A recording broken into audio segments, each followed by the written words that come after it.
Bullion has the lowest prices that may save you hundreds on your next order.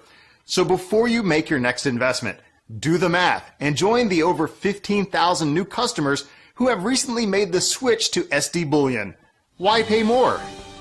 Hey everyone, this is Elijah Johnson with FinanceAndLiberty.com, and back with us today is Jim Willie, editor of the Hattrick Letter found on GoldenJackass.com. Jim, thank you so much for joining us today. It's a pleasure being on, Elijah. I think we're going to focus on some pretty interesting topics here, and I honestly think we've got the focus of attention in the right places here. Definitely, and I wanted to first talk about an article you wrote. You recently wrote that QE and ZRIP, zero interest rate policy, are not stimulus agents to the U.S. economy. They are a death sentence. So can you expand a little bit on this? Sure. We have a situation where the Federal Reserve is stuck. They're stuck because they have to employ the derivative machinery. They don't really have anywhere near adequate demand for Treasury bonds. So they have to put into place a Zimbabwe-style monetary policy where we're printing money to cover our deficits. It's called monetizing the debt. It is probably the most deadly, lethal policy that any central bank can do. And it's being done on the dollar with the global reserve status in the balance. This is absolutely deadly. I call it a death warrant for the dollar. It started in 2012, putting in QE, and quantitative easing makes it sound like it's this exotic and very advanced financial engineering. It's nothing more than unsterilized hypermonetary inflation to monetize a gigantic $1 trillion annual deficit. This is deadly ground. People think that the derivatives, with all the interest rate swap machinery and credit defaults, and I call it the whirling dervish that spins around so fast that it deludes people and deceives people into thinking that it actually has mass to serve as a foundation for the global banking system. It does not. It's all a ruse. It's fake. We've got a desperate situation right now. The U.S. dollar is the global reserve currency. So we're counterfeiting money for the foundation of the banking system asset core. This is a grotesque undermining process. We're counting to enable U.S. economic imports. And some of the blockage and the impasses that we see at the ports with big container vessels not coming in, I believe what we've got here is a hidden strike against the U.S. dollar. They don't want treasury bills in payment. They want real money. We're printing money. They don't want the printed money because they realize it's fake. We've got counterfeiting to cover the U.S. government deficit that's really no different than what Zimbabwe did. And it's stuck at $1 trillion a year. We've got counterfeiting to finance wars, often against allies who are buying treasury bonds in the past. But now we have a new element where war is largely being financed by narcotics funds. That's what the ISIS and Syria battlefront is all about. There's a heavy-handed banking policy across the globe. The U.S. Department of Treasury issues all kinds of rules and regulations, and what they're saying now with like FATCA is that, well, if you have a dollar-based account, we're in charge of dollar policy. So if you're in Panama or you're in Hong Kong, you have to comply with the U.S. government rules because otherwise we won't make money move toward your banking system in dollar form. So it's very heavy-handed, and the backlash is producing a global revolt and rebellion, and if not a boycott against the dollar and the entire U.S. government finance. No longer the world feels trapped, though, now. No longer, because they're pursuing alternatives and other options. And the biggest one, Elijah, is something that about 3 or 4 weeks ago had successful live tests. It's a Chinese interbank payment system. It's called CHIPS, CIPS, and it acts as an alternative to the dollar-based SWIFT bank-to-bank transaction system. This is gigantic news. The Eastern world and the emerging market satellites for the East, they have a dollar alternative for banking use, bank to bank. And what I'm hearing is they're trying to tie in now with the sovereign bond market and the Forex currency market with this bank to bank system. It passed the live test for bank to bank. Now I think they're trying to do live tests for tying in with financial markets of bonds and currencies. This is huge because what it means is the dollar can be kicked to the curb for 60 to 70% or 50% of global commerce. This is enormous, and I think it's all spawned from QE, the African-style monetary policy put on 4 years ago to manage the crisis of an uncontrollable U.S. government deficit of $1 trillion a year and an uncontrollable situation where foreign countries are dumping treasuries. They have to soak them up. So they print money and soak them up. This is a tremendously dangerous situation, and it is very much an end game. This cannot continue for another 2 or 3 years. No way. This is end game, Elijah. Now, I was wondering, did you want to discuss a little bit about how recent money velocity has proven that QE and ZIRP have been utter failures? Sure. You know, if you stimulate something, you expect it to move faster, right? You know, you stimulate a son by saying, I'll give you $10 if you mow that lawn. You see the boy getting off the couch. You see movement. If you want to stimulate a horse, you kick it in the side with your spurs or whatever. And, you know, some people think it's cruel, but they got a very thick hide. And what do you get? You get more movement from the horse. He starts to gallop. If you stimulate the U.S. economy, you'd expect to see more movement of money in commerce. And there's a measure for that. It's called money velocity. And basically what they do is they calculate the entire nominal amount, meaning unadjusted, for movement within the economy, like gross domestic product, and they divide it by how much money there is out there, and what you get is essentially, you know, in layman's terms, the number of round trips per dollar within the economy in a given year. And if you have a lot of good activity, you see a lot of movement. In other words, you follow the dollar. I don't know if you ever have gone to followgeorge.com or whatever they call it. It's looking at a dollar bill, and they put the serial number on it, and you can see its movement around the country. Well, imagine that on a bigger scale. You're looking to count how many times a certain dollar makes a complete round trip in the economy. And that's a very weird concept, but on a literal basis. But just divide the whole amount of activity by the whole amount of dollars, and that is the money velocity. And in the past, when they lowered interest rates, there'd be more business investment. Companies would say, well, gee, if they're going to lower the interest rate by 2 or 3%, we're going to take advantage of that and do some business expansion. We're going to buy some equipment. We're going to buy some plant, buy an office building, hire people, buy equipment, buy computers, buy telephones, buy some optic lines. That's activity. And that's usually spawned by lower interest rates. Well, in the last 6 years since Lehman, the predominant amount of activity has been in emerging market nations, not in the United States. U.S.-based companies have openly stated we're not expanding. We have no plans to do a capital investment on an increased basis in the United States, but we are in the Pacific Rim, or we are in Pakistan, or we are in India, or we are elsewhere. Mexico, in Brazil. So it's been like a strike against the U.S.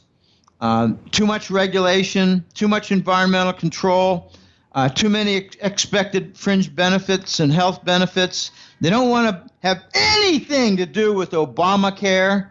Obamacare is a gigantic failure and deterrent for any new business activity in the United States. All right, so if you look at a chart of money velocity over the last several years, and the Federal Reserve of St. Louis, they maintain these databases and charts very effectively. I think the smartest of all the Federal Reserve analysts operate out of St. Louis.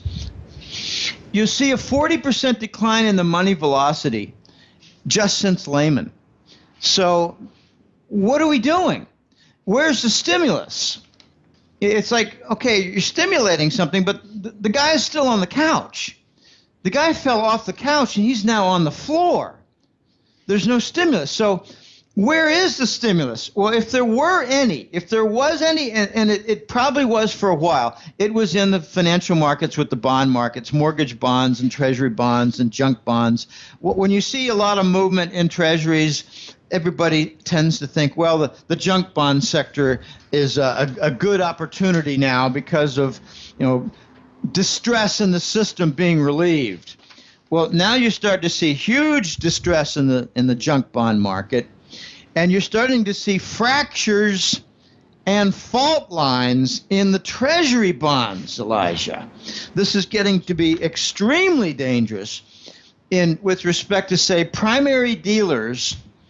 Now, just for primary dealers, just think of a group of 10 or 12 or 15 banks that have a desk that follow orders from the Federal Reserve to get things done and clean up things. Well, they have to act, those primary dealers, they have to act as kind of a mirror image of the derivatives that are artificially creating enormous treasury bond demand for the 10-year bond. They must clean it up and make sure that it's all working. Well, they're under tremendous distress because they can't. There's too much movement, and there's not enough legitimate bond market activity. If you've got the Fed in there that's acting as a buyer of last resort, the legitimate buyers and investors vanish because they figure, well, what's the bother? You already got the big hand in there doing the buying. So it destroys slowly the market. Here we are 4 years later after QE is put in.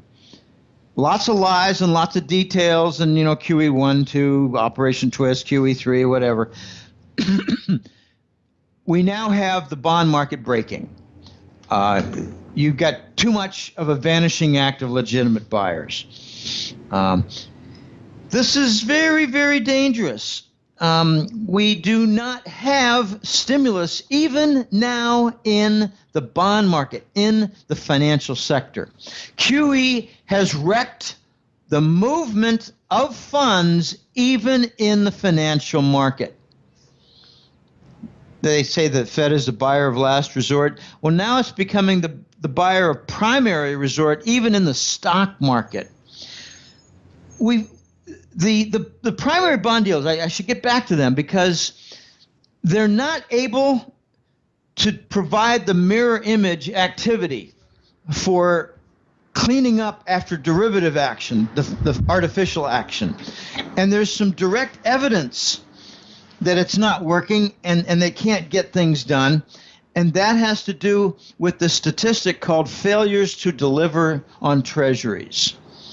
Now, a lot of false information, propaganda has come out, Elijah, regarding failures to deliver.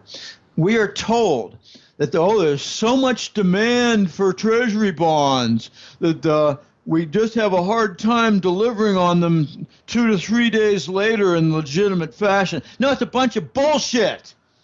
There's so much derivative machinery creating artificial demand that the cleanup process to match reality in the bond market with the artificial nonsense in the derivative machinery arena, there's so much mismatch and lag time and overwhelmed volume that you're seeing enormous amounts to the tune of $25 billion a day in failures to deliver on Treasury bonds. It's not evidence of a brisk market. It's evidence of a broken market and a derivative arena that has become too dominant and cannot match with reality. We're in breakdown mode, Elijah. This is breakdown. The dollar is breaking before our eyes, loaded with lies on its actual breakdown. We've never seen anything like this in the history of modern mankind. Now, I'd like to discuss a little bit about, you're saying we're seeing this breakdown of the dollar, and you also talked about in a recent article that we're just seeing things happening quicker and quicker. You talked about what you call the Great Quickening. Did you want to give our viewers an update on why you believe we are witnessing what you call the Great Quickening? Yes, I wrote an article about 3 weeks ago, and it was a very different kind of a format that I used. I just put a giant category, and I listed in one-liners a dozen events. Then another category, another dozen events. Another category, another 8 events. We have, in the past, if you had looked at this list in, say, 2005 or 2006, you wouldn't be able to put even 10% of this type of list together. The events just were nowhere near as numerous, nowhere near as important, nowhere near as comprehensive as part of the global revolt against the dollar. And you know, I look at these events, and then I try to match up with what you see in, say, Wall Street Journal or the New York Times business section. They don't cover a quarter of them. There are enormously important events taking place right now, and we don't even have coverage in the main press in the United States. They're not doing their jobs. They're not telling us what's going on. I had to adjust something on my head. They're not even remotely competent financial journals anymore. So what are these important events? Well, the East is going into a de-dollarization mode. The Russians and Chinese are doing all their oil trade outside the dollar. It won't be long before the Saudis announce that they will do a significant amount of RMB, Chinese currency-based trade, with the Chinese. In other words, the Chinese won't use the dollar to buy Saudi oil. There are all kinds of new non-US dollar platforms in construction. They're not just construction anymore. They're being funded, they're being tested, they're being used. We got the Asian Infrastructure Investment Bank, the AIIB. It's basically made obsolete the IMF. The International Monetary Fund is not important anymore. It's just a slush fund for, paying the people who are running Ukraine and Greece and driving them into the hole. You've got the CHIPS that I mentioned, the Chinese interbank payment system. That's an alternative to SWIFT. That is the most important platform out there. It's not a platform. It's a gigantic channel connecting banks. And it's not a dollar bus on the channel anymore. Think of it as a superhighway that doesn't permit the dollar to travel on. Okay? You've got hugely important predatory wars going on. Yemen, Syria, Ukraine, these are all massive blemishes against the U.S. They're U.S. and their allies committing genocide, wrecking economies, killing people in hospitals, destroying schools, wrecking generating plants for electricity. The war crimes are everywhere.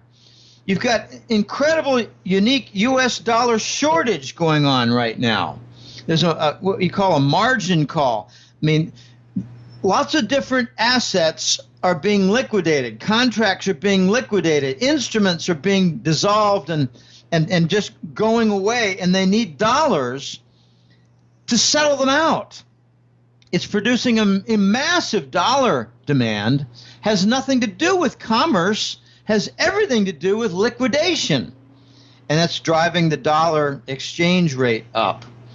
You have the petrodollar being dismantled, and so much about the petrodollar is not being reported, but the preliminary hint that I got was that the Credit Suisse and UBS Swiss bank crime center stories were pretty much faked so that the U.S. government and London bankers could take control of the two large Swiss banks and then steal all the Saudi and Arab gold.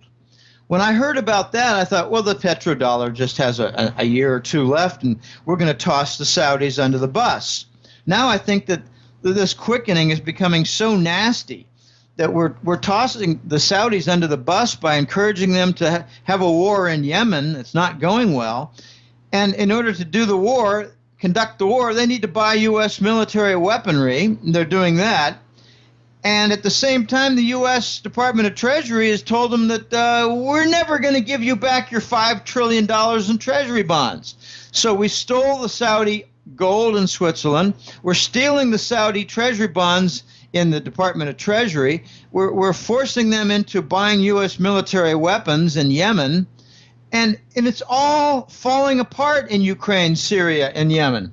This is the great quickening on the war front.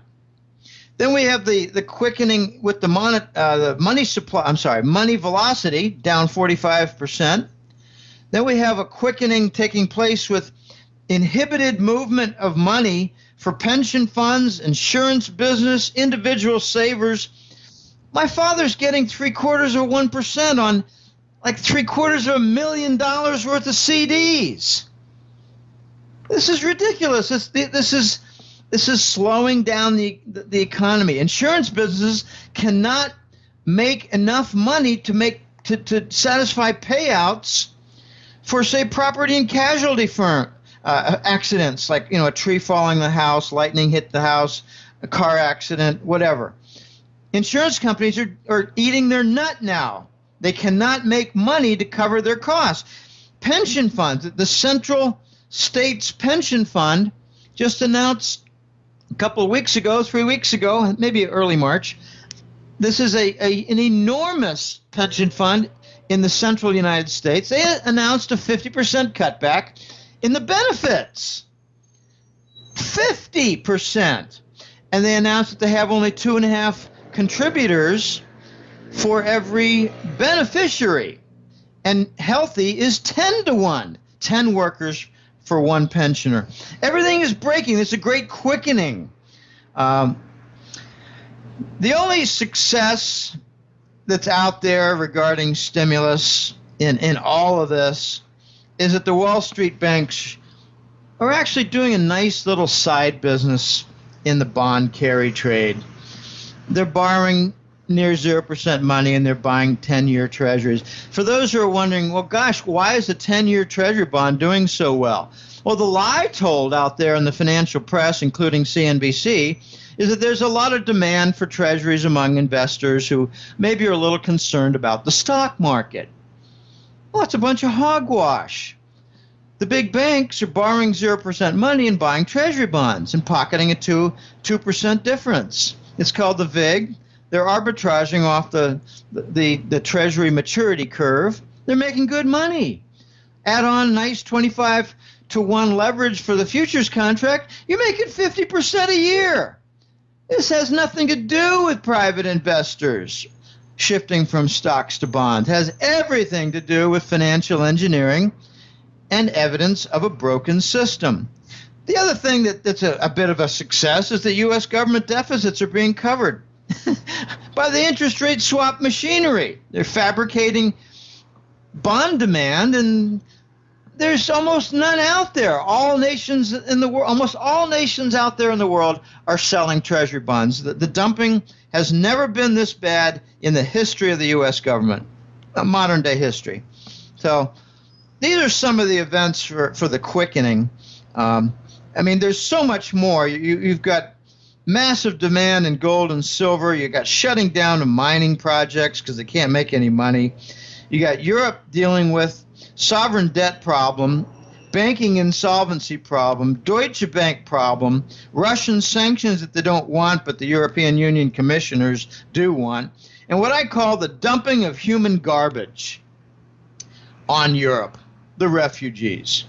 I love telling this one little brief story, Elijah.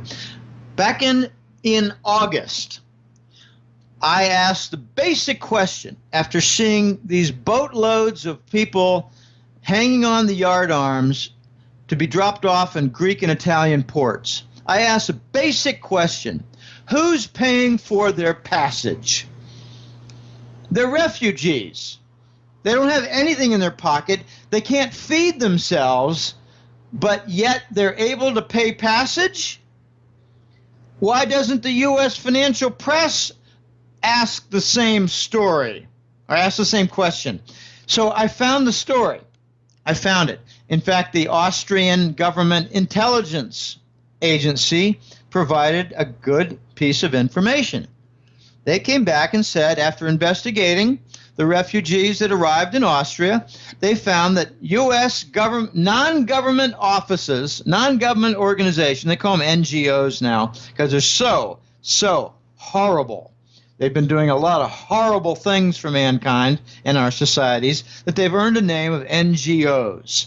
NGOs are little organization fronts like for Langley and the Soros Foundation. They're paying for the Syrian refugees to enter Europe. Why?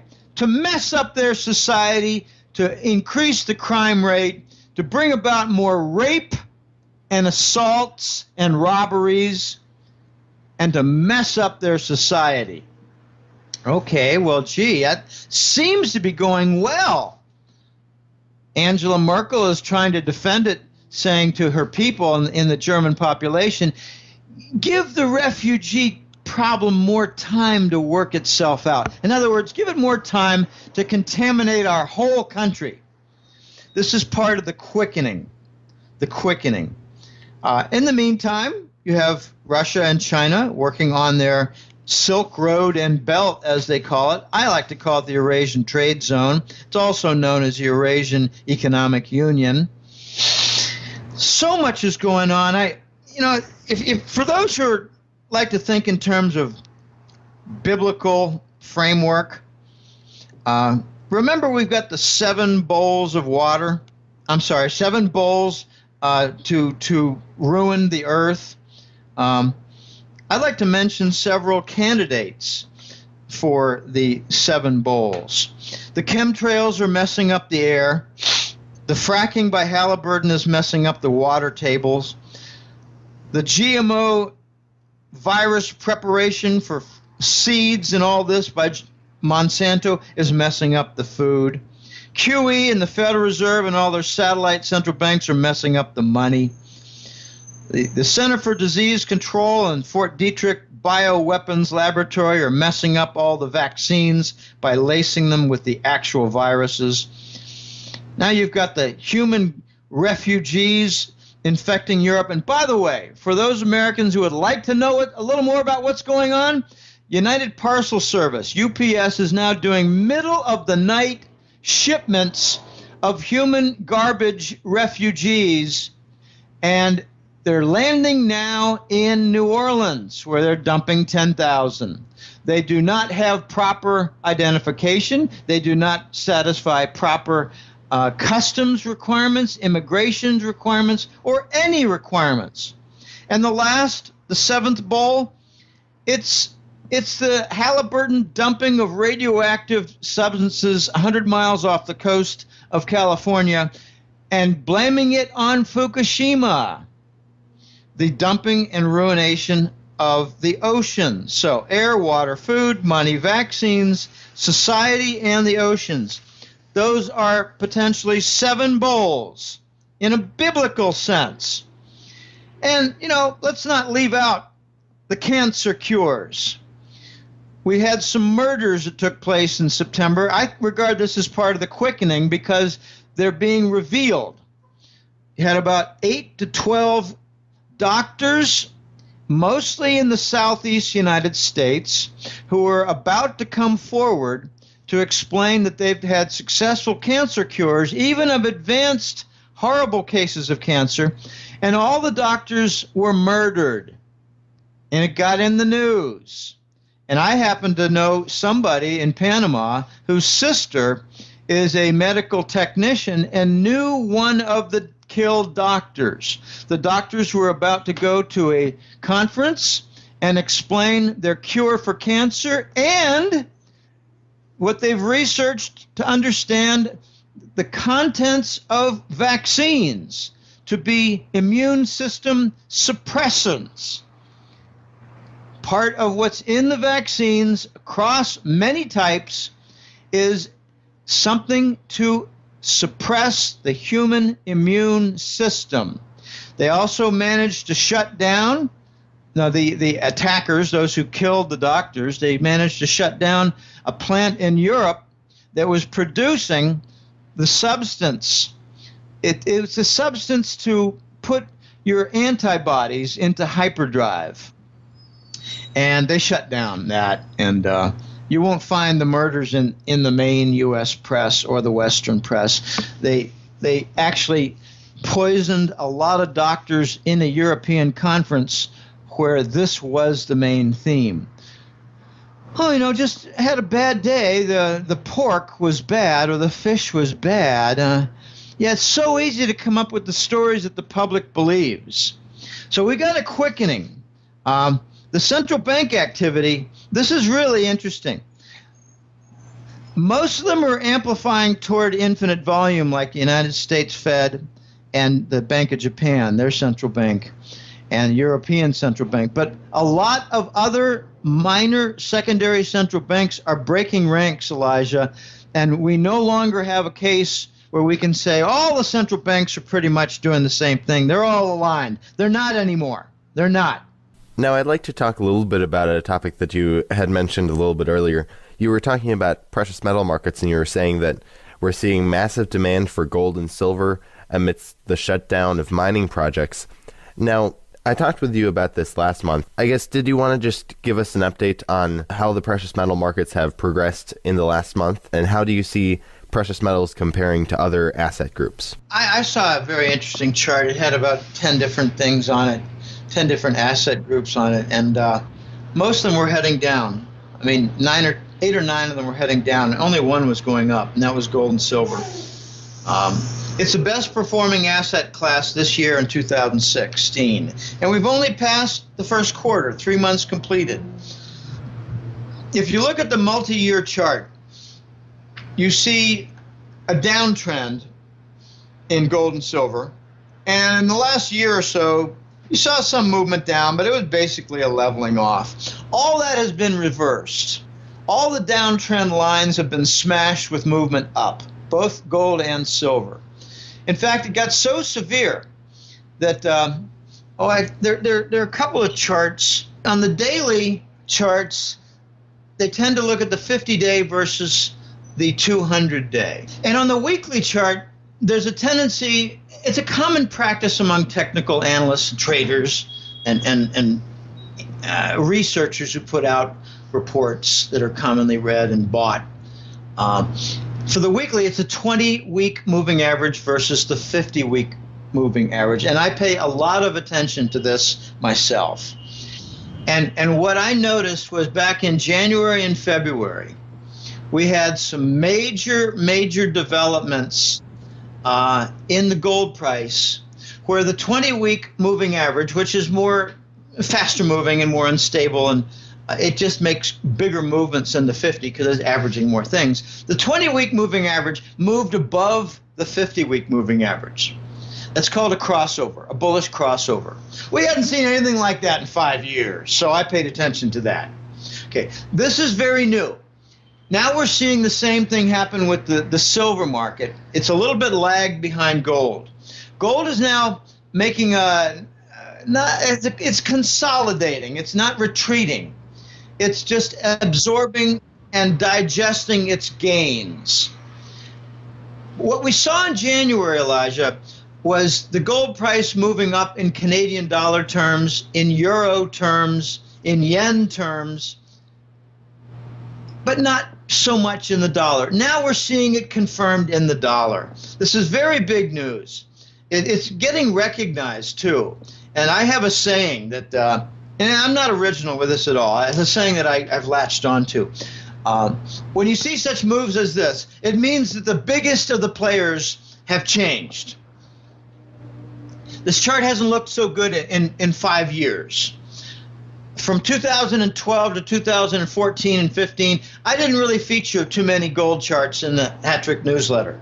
I was focusing on factors that would change the gold market. Factors like the dollar death, platforms that don't use the dollar, non-dollar platforms, the petrodollar story, the stealing of the Saudi gold, throwing them under the bus, central bank activity, the movement and stealing of gold like in Ukraine and Libya.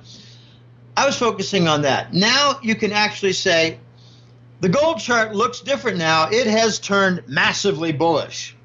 And it's getting recognized. It not only is an event on the chart, but you can point to a lot of fundamentals and say that they've created a lot of non-dollar platforms. In particular, the most important is not the infrastructure bank, AIIB. No, the most important is the alternative to SWIFT, the CHIPS, Chinese interbank payment system. Banks now have the opportunity to work around sanctions. We've abused the sanctions. We've used the SWIFT weapon the SWIFT feature, the SWIFT codes as a weapon against Iran for 3 years and against Ukraine and Russia for 2 years, principally Russia. We've abused it. We control the SWIFT system, and we've abused it because it has a dollar name on it. Well, now the Chinese have something with an RMB name on it. They're going to boycott the dollar. This is major, major stuff, and it's reflected in the gold price. The Europeans have a saying, Americans will do all the wrong things, but eventually they'll make the right decision. Okay. Regarding the insolvency of the banking system, regarding the, what should I call it? The default-prone U.S. Treasury bond, we've done all the wrong things. We've had war to defend the dollar. We have interest rate derivatives to defend and produce Treasury bond demand. We have basically an enormous counterfeiting trillion-dollar operation with the blessing of the U.S. government. We have theft of foreign Treasury bonds.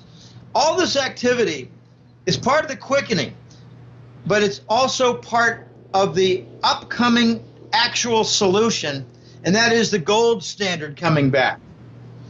The reset, global currency reset, is a misnomer, false name.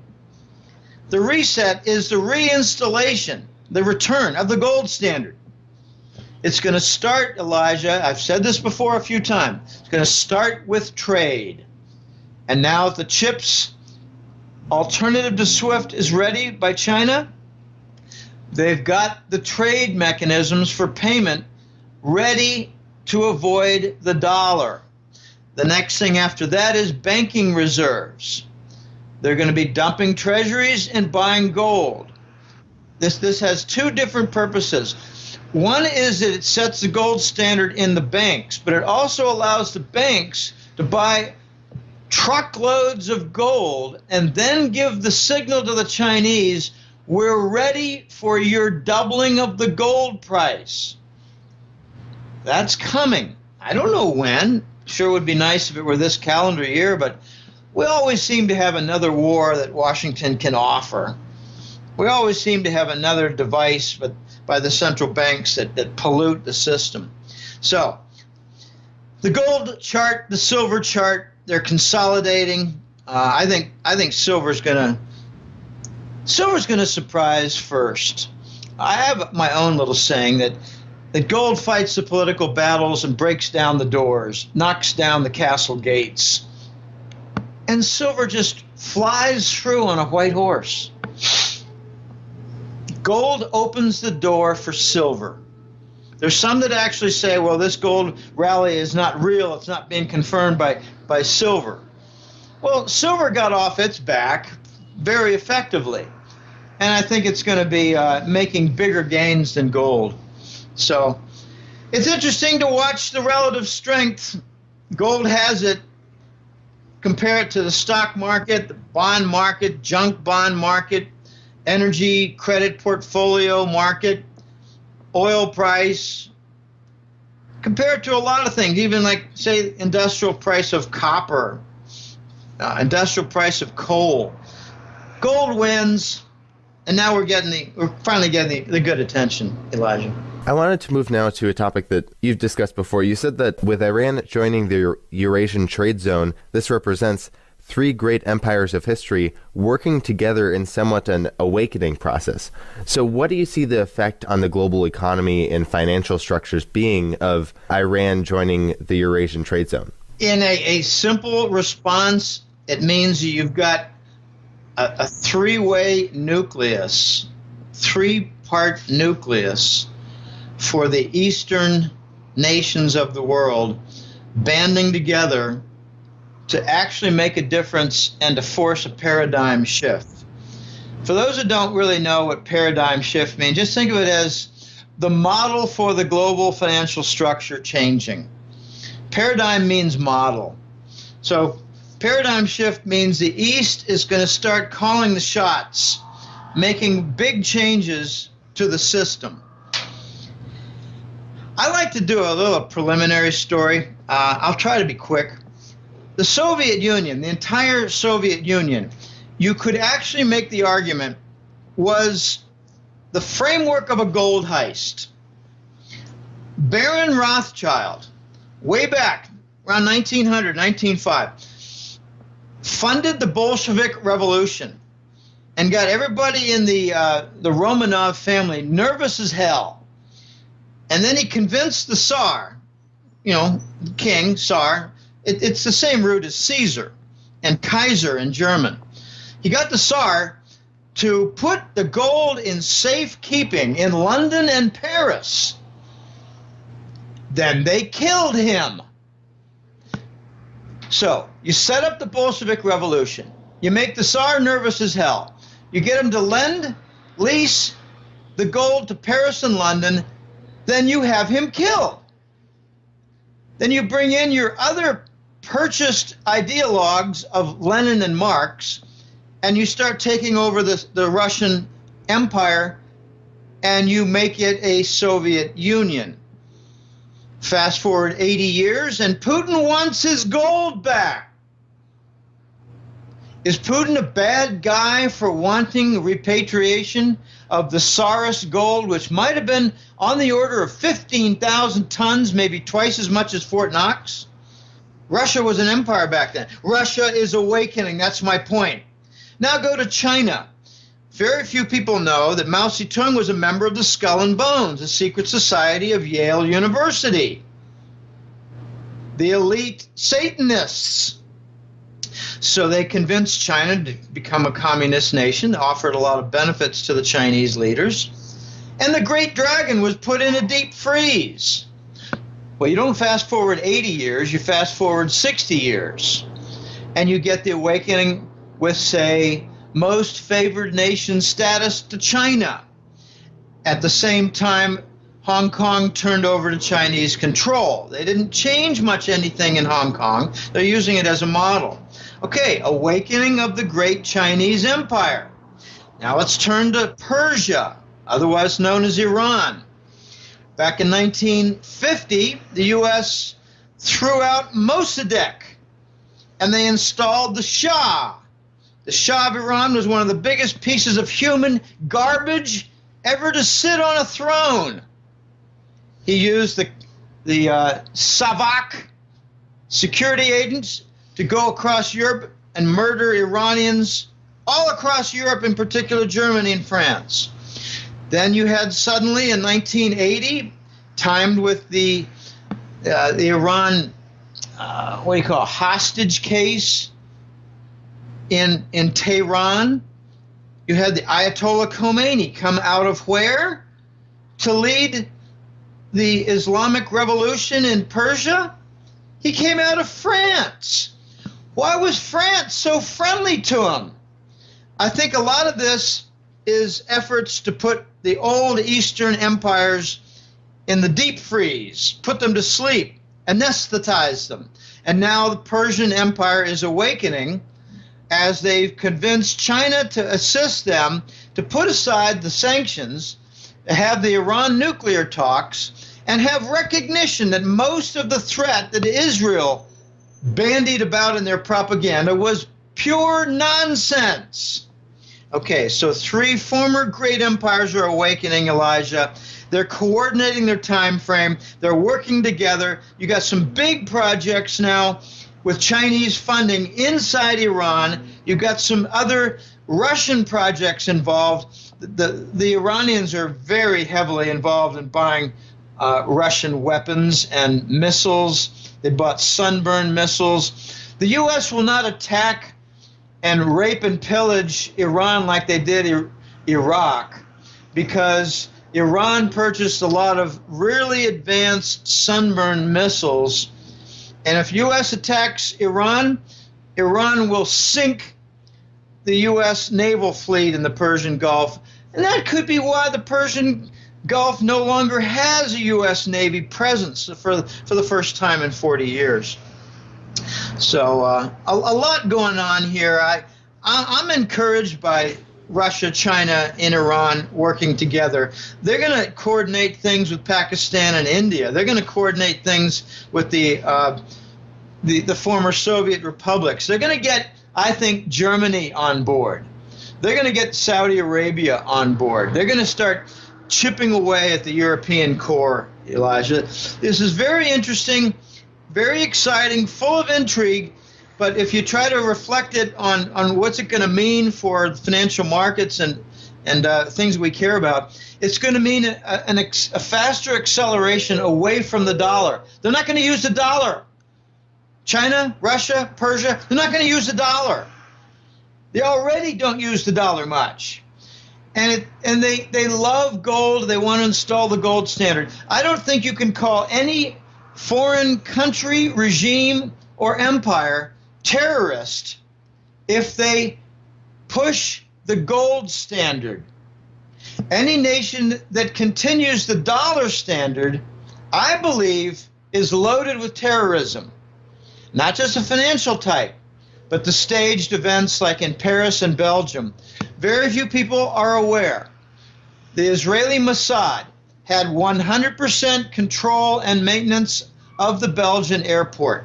So either they are extremely incompetent to have a terrorist event under their noses, or they were in charge of it.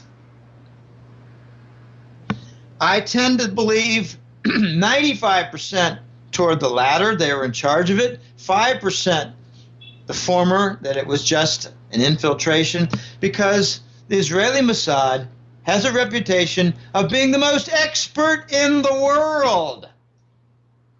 They're so expert that for the last 20 years, the Saudi royals have hired the Israeli Mossad for personal security.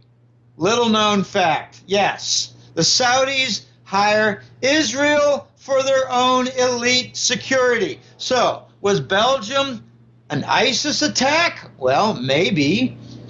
Was it an attack by the Turkish cooperation within the guerrillas of ISIS? Maybe. With the door opened by the Israeli Mossad. An advance warning given to the Belgian government security little apparatus, where they stood down, got out of the way. We got staged terrorism by the dollar proponents. Okay, that's my speech on the three-sided Eurasian trade zone with the old empire's awakening, Elijah. Well, before we let you go, I wanted to just touch on one last subject. I wanted to talk a little bit about the BRICS nations. You've talked about how the BRICS nations are showing evidence of falling apart in recent months. So what do you see are the weak points? The weak points are the oil-based economies within the BRICS. And Bear in mind that Mexico and Venezuela are not BRICS core members, but Brazil is. Brazil's got a major problem in that Petrobras, their national state-owned oil company, is riddled with corruption, riddled with debt, riddled with inefficiencies from poor investment. You know, when you're making sweetheart loans to politicians and executives, and when you're making bribes to politicians, and you're making all kinds of bad decisions with people in high positions within Petrobras, you ruin the company. And that's what Chavez did in Venezuela. And, you know, put it on a new level of self-destruction, you find out what Pemex did in Mexico. I mean, one of my favorite stories in Mexico is they murder a bunch of Pemex people, take their uniforms, try to sew the bullet holes and wash out the blood stains, and they don't do a really good job. So they use the same uniforms, they use the same stolen trucks, they use the same stolen pipe equipment and materials, and they actually build what appears to be an extension to the Pemex pipelines when it's done by the drug cartel with all the stolen equipment and uniforms. Something like 10 to 15% of all Pemex oil is stolen by the cartels with what appears to be official Pemex diversions. Well, they even have signs saying Pemex, you know, do not enter, you know, for the Pemex extensions. Anyway, let's focus on Brazil here. They've got extreme problems with Petrobras. They've got debt payments due real soon. They luckily, like Venezuela, just made some payments, but they've got some others coming later this year, just like Venezuela, that they're going to have a lot of trouble with. And I'm hearing that China is coming in there as, you know, riding the white horse, and they're going to offer a lot of money. They're going to cover a lot of debt, but they're going to look for some asset acquisitions. And I wouldn't be surprised at all in 2 or 3 years if China is in charge of Venezuela's oil operations. I don't know about that in Brazil, where it's more complicated. They've got the salts. The salts are enormous oil deposits under a layer of ocean salt. And the Brazilians have resisted for quite a while in allowing foreign companies, you know, like Dutch Shell or Exxon or Rosneft from Russia. The obstructions have been in there steadily for foreign acquisition or investment stakes is a better term. Like Rosneft would come in and say, we're going to buy an 18% investment stake and slap down several $1 billion.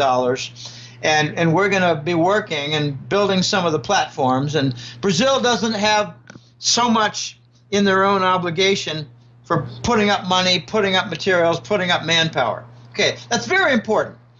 The Brazilians are caught between a rock and a hard place, caught between a salt layer and a hard place. And I'm sorry, I'm getting silly.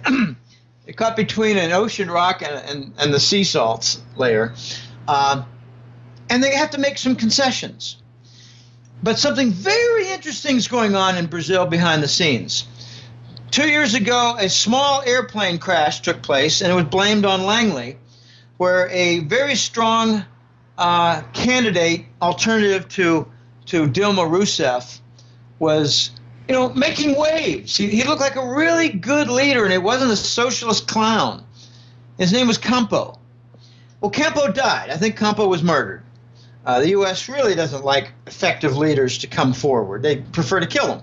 And being the exceptional nation, isn't it within the rights of Washington to murder foreign heads of state and foreign candidates to become heads of state? They're the exceptional nation. Exceptional in its terrorism, exceptional in its state-level assassinations that might include Hugo Chavez. Don't know. Hard to say.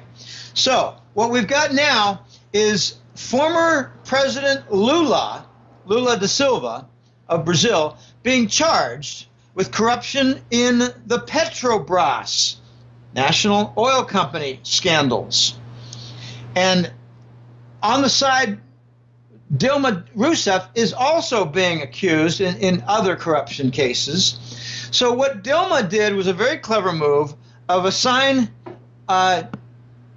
Lula da Silva, the former president, to become their equivalent of the White House chief of staff, the executive ombudsman for the Brazilian government. Very interesting move because it has a consequence that no corruption charges could proceed against Lula unless they come from the Supreme Court. I'm told that all the anti-corruption movement within Brazil is being organized by the Western elites because they want to depose the BRICS leaders and install Western puppets. So the move by Dilma to put Lula as White House chief of staff equivalent was a brilliant move that blocked the way. Now you've got demonstrations by the people in Brazil all over the place. Some of them are calling for Lula's head, some are calling for Dilma's head, but I don't think they're too aware that this is a cleanup movement paid for by Western elite organizations to take control of Brazil and exit the BRICS. Okay, I believe that the BRICS nations of Brazil, Russia, India, China, and South Africa had better put it in higher gear. Get their movement toward the CHIPS payment system between banks, get it in a higher gear. Get the reload of gold in their banks into a higher gear. Get their refusal of the dollar in trade payments in a higher gear. And get a BRICS gold currency in a higher gear because they're running out of time on both the corruption and the debt default sides.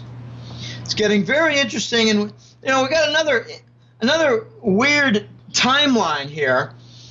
In July and August, I think it's August. It's August. We have the Summer Olympics in Brazil, in Rio. They better get things straightened out. You don't want to have big marches, big demonstrations with 1 million people in the street calling for deposing Dilma, the president, while the Olympics are going on. Okay, this is what I think the elites are going to try to do.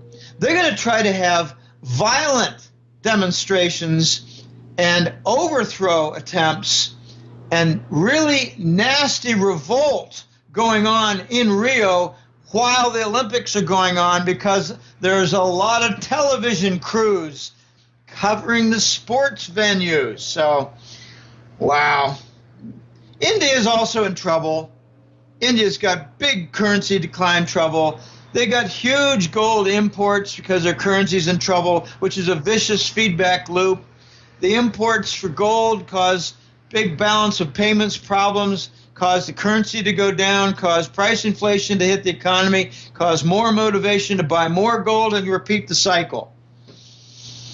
And they're making many, many rules and restrictions within India, and I don't think they're making too many good decisions. They're trying to get monetization of temple gold in India right now, and they managed to get 3 million tons of gold out of the temples, but the temples might have 5 or 6 times as much of that. So it's a very, very tiny success story for the elites. And by the way, if you're an Indian businessman listening to this and you put forth your business's gold, or you're a powerful family household, and you put forth some of your gold, sent it to the banks and got your CD for it with some interest, you ain't never going to see your gold again. Because it's a Western elite plot to get the gold out of the temples and the households. Indian households have between 15 and 20,000 tons of gold. They have twice what was in Fort Knox. And it's largely stayed out of their banking system. It's not monetized. That's the phrase used. Well, the Indian government, with instructions from Washington and Brussels, are trying to curry favor and get that temple gold into the system so they can steal it. It's what the Western nations do. War, bond fraud, and gold thefts.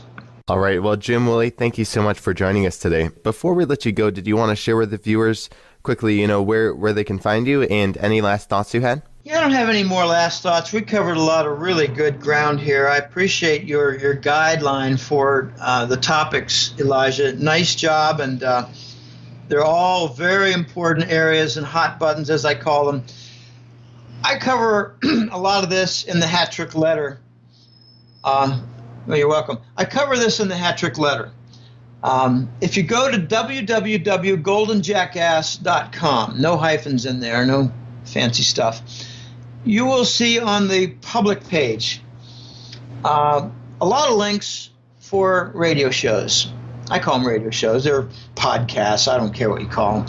They're online interviews that are something you can listen to with a link. Okay. I call them radio shows. Got a lot of radio shows, and I just now am having the 12th anniversary for the Hat Trick Letter. There are a number of public articles. In past years, I can honestly say that in 04, 05, 06, 07, 08, and 09, I wrote around 40 public articles a year. It was almost one every week. I don't do that anymore, partly because I enjoy radio shows a lot more, and partly because I'm getting a lot of invitations because of correct forecasts. So the radio shows, they're a nice little medallion around my neck for a good job, and I like that. They're fun. And let's face it, there are a lot of people out there who don't have time to sit down or inclination to sit down. Maybe they're just mentally tired from going to work and earning a living. And when they come home, they just want to sit back and listen to a radio show for 40 minutes or whatever in 2 segments. All right, so the Hat Trick Letter is the paid publication. Almost every month, it has 2 different reports. It's the Global Money War Report, higher level items, and the other one is the Gold and Currency Report for lower level items, and they're all important. So ground level and upper level topics, both covered. It's a labor of love, Elijah. I love this work. It's the favorite work I've ever done in my career since getting out of graduate school in 1980. But I will admit, this is tense. This is constant stress ever since Lehman. When Lehman happened, it was an event like a climax. Finally, we have a breakdown of the system. And now what I think we're working our way toward is a systemic Lehman event. Lehman was largely focused on the mortgage bonds and related derivatives. I don't want to get into detail, but there are a lot of leveraged and exotic garbage in the financial engineering that Sir Alan Greenspan was so impressed by. He was an architect of failure. So now since Lehman in 08, we've fixed nothing. We've tried to fix nothing.